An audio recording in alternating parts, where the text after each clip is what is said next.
আজকে রান্না করব কচু শাক, মাছের মাথা দিয়ে কচু শাক রান্না করব। তো চলুন দেখে নিন আমি কিভাবে রান্না করছি রেসিপিটি। এই যে আমার কচু শাক কাটা হয়ে গেছে, আমি কড়াইতে বসিয়ে দিয়েছি। এর মধ্যে অল্প একটু লবণ দিয়ে ভাপিয়ে নিব।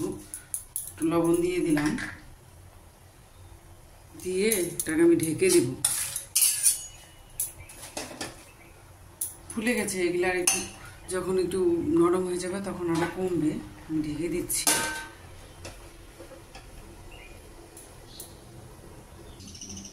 যে মাছের মাথা, আমার কাছে রুই মাছের মাথা, এগুলি একটু লবণ আর একটু হলুদ দিয়ে আমি এটা মাখিয়ে নেব। প্রচুর ভাপানো হতে হতে মেখে নিয়ে রেখে দেবো কিছুক্ষণ।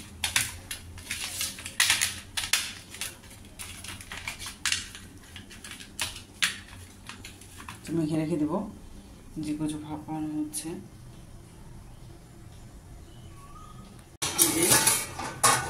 5 মিনিট মধ্যে ভাপালাম,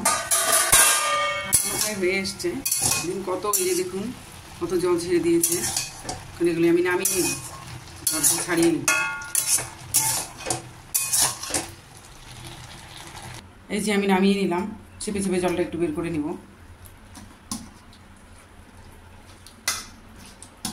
জলটা ঝরতে দেব। সে কড়াই বসিয়ে দিয়েছি, এখন তেল দিয়ে দিব। যে তেল দিয়ে দিলাম, মাছের মাথাগুলো ভেজে নেব।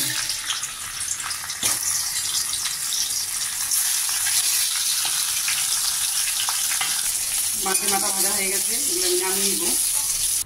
ওই তেলে ফোড়নে দিয়ে দিব তেজপাতা আর শুকনো লঙ্কা আর জিরে,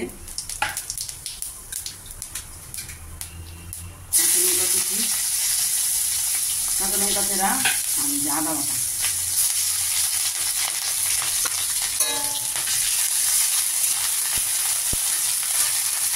আমি তো লিখে নিলাম। এর মধ্যে দিয়ে দিচ্ছি মাথাগুলো, ভেজে রাখা মাথাগুলো দিয়ে এর মধ্যে দিয়ে দিব কচু শাক।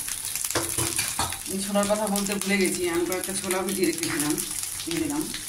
আমি দিয়ে দিলাম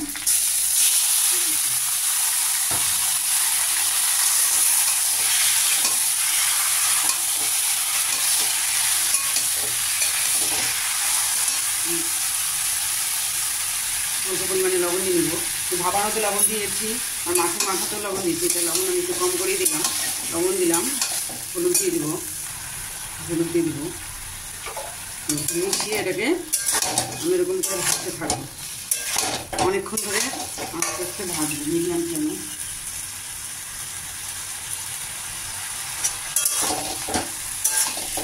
আস্তে আস্তে মাথাগুলো ভেঙে যাবে, একটু ভেঙে ভেঙে দেবো।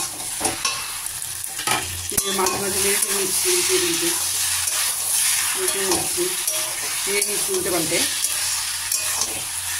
আস্তে আস্তে বসে থাকবার অনেক খাবো, এগুলো সব মিহি হয়ে যাবে।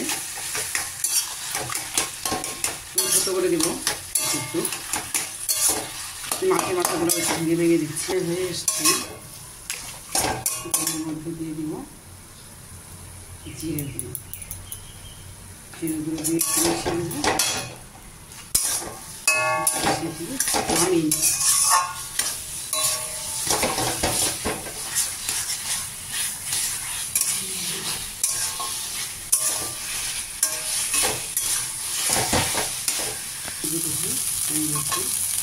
এখন আমি নামিয়ে নেব। এই যে নামিয়ে নিয়ে গেছি, হয়ে গেছে। তৈরি হয়ে গেল আমার মাছের মাথা দিয়ে কচুর শাক। এই যে দেখুন।